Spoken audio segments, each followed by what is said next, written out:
For those who remember, a while ago, I made a video about Amy Schumer called "Why is Amy Schumer so unfunny?"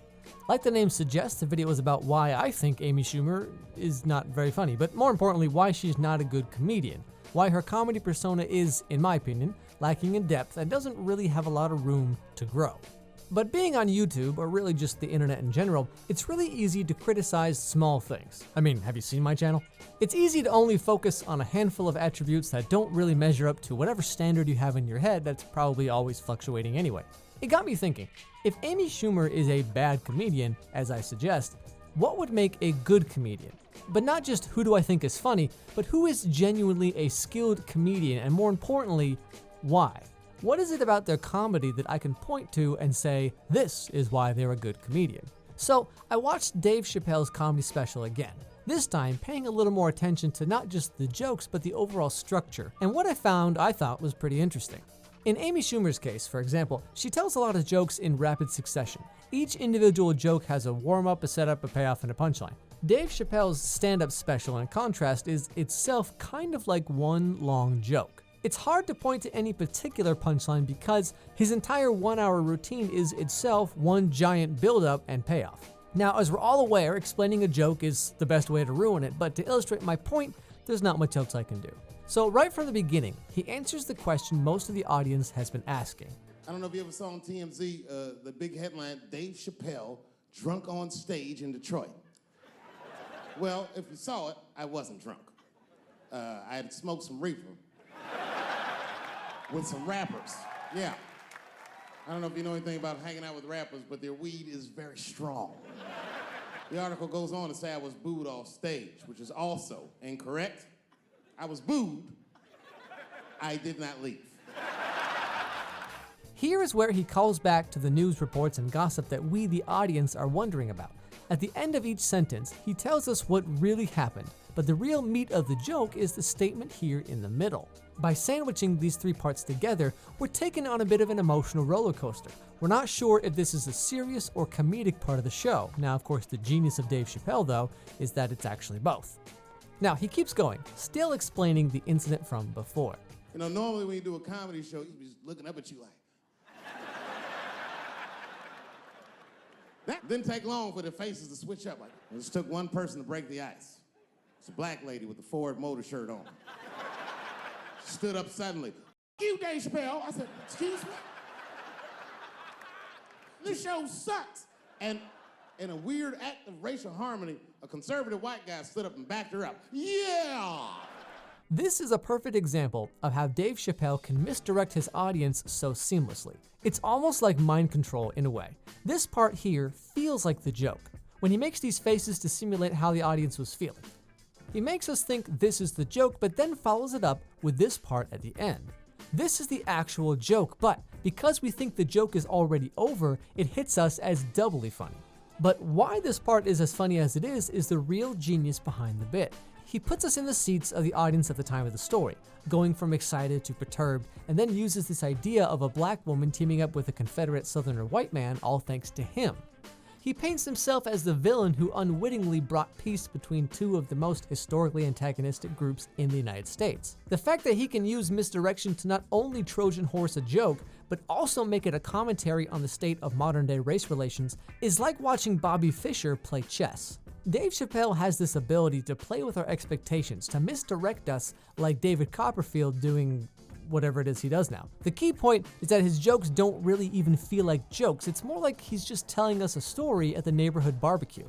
Obviously, I could go on for who knows how long, but one last part I want to touch on is, I think, maybe the best written, best told Dave Chappelle joke in who knows how long. Later in the special, he talks about Stephen Avery and the Netflix show How to Make a Murderer. The making a murderer, the Stephen Avery story, and a justice system designed for him to thrive. He's failed miserably twice.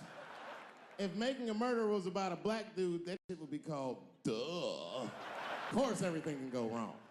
All he needed to get off was a single black juror.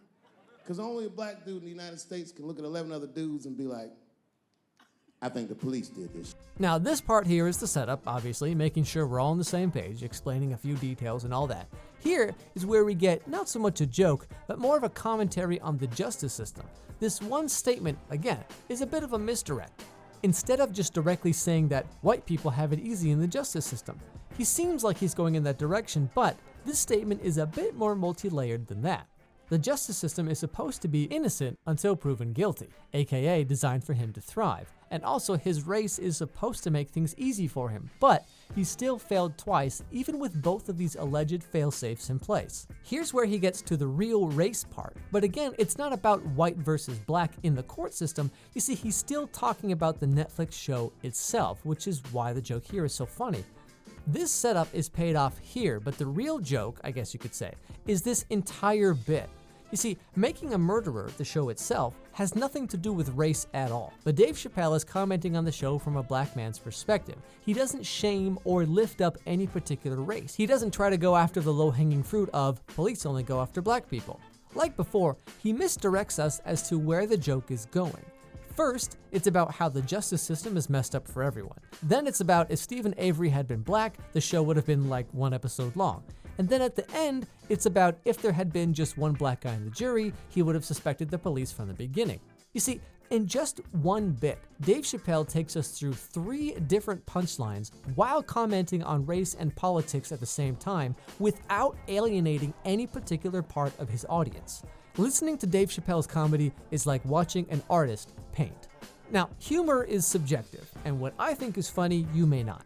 But Dave Chappelle, at least to me, is the gold standard when it comes to comedy. The skill of misdirection, the way he can say what we're all thinking but still somehow put a new spin on it. The fact that it doesn't feel like we're watching a stand-up comedy show, but more or less listening to someone tell us the most interesting story we've ever heard. And how effortlessly he does it is nothing short of genius.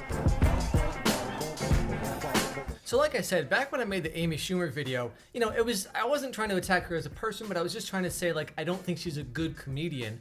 But the thing is like, it's really easy, especially on the internet and YouTube and stuff now, to point at something and say, this is bad, this is cringy, this is terrible, and then just be like, okay, bye, And so, thinking of it that way, I wanted to be like, okay, so Amy Schumer, I don't think she's a good comedian, but on the flip side, who would then be a good comedian, and more importantly, why are they a good comedian? It's easy to point out the flaws in something, but I think it's harder to kind of explain why something is good versus that thing. So, I went through some of my favorite comedians, and I wanted to talk about Dave Chappelle, because I think the way that he does comedy, and I mentioned this in the video a couple times, it's not so much that he's telling you jokes, it's just like he's just talking to you, and he's telling you like how he sees the world, I guess, and he's just an inherently funny person. Like, he's one of those people that you could listen to talk about anything, and he'll do it in a really interesting, engaging way.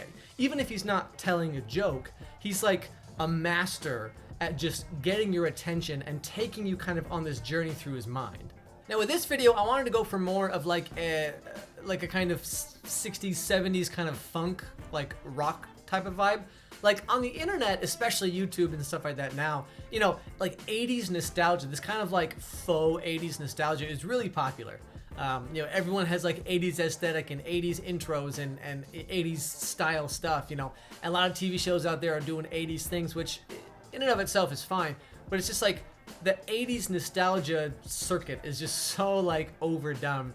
And it's like, aesthetically speaking, it's, like 80s, this kind of like cyberpunk 80s thing looks cool, but I think if you go back just a little bit, like late 50s up through the 70s, you kind of had this like rock funk kind of vibe, and I think it's way more interesting to look at with, kind of the color schemes and the kind of the visual design aesthetics and stuff. Like, it looks so cool, but like no one does it. Like, everyone's stuck in this like 80s kind of like, like remember the 1985 Mario Brothers Nintendo stuff, it's like, but like there's so many cool design philosophies just 10 or 20 years before that no one ever touches on for some reason. So I wanted to do that in this video just because like I love the way it looks.